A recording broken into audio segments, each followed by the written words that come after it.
izay ny amin'ny vaovao fa tsy diso anjara amin'ny fanarana ny fivoarany teknôlôjia isika eto Madagasikara.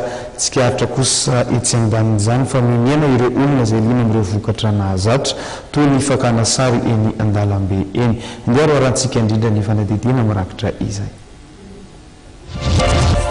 Nienao atsasany ny mpanjifa tonga Makasary eny amin'ny araben'ny faleovatena. Raha toa ka manodidina ny 20 nisan'izy ireo tonga Makasary rehefa andro lahady ohatra dia folo eo sisa izany amin'izao fotoana zao. Araka nambarin'Andriamatomampionina Jeremia Cristiano Osman, filohan'ny fivondronan'ny Pakasary Matianina eto Antananarivo na UPPA dia noho ny firoborobon'ny teknôlôjia toy ny finday sy ny tableta no mampidina ny tsena toy izany. Arakaraka ny mpazany rehefa mba misy kely eo amin'ny folo roapolo dia efa misy. Ny asa fakana sary zany amin'ilay resaka maha-professionnel lalao sisa no tazomo fa ny teknôlôjia arakaraka ny fisin'ny teknôlôjia moa zany efa hoe zay moa zany izy dia tsy maintsy mezaka ianao zany manaraka ny teknôlôjia fa ino mitazona maha-professionnel no foana zany mihoatra lavitra amin'ilay olona manana an'ilay zavatra.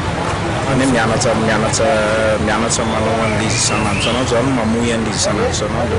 Mbola misy ireo mpanjifa tsy mahafoy Makasary amin'ireny Pakasary Matianina eny araben'ny faleovatena ireny. Matetika dia ireo mpanjifa mipetraka any amin'ireo faritra manodidina an'Antananarivo no tena Pakasary eny. Rehefa mitsangatsangana izy ireo, amin'ny ankabehany dia atao fahatsiarovana ny sary izay vita eo no ihany. 500 ariary tokoa ny paozy iray ary 10 minitra farafahelany dia voasasa ny sary.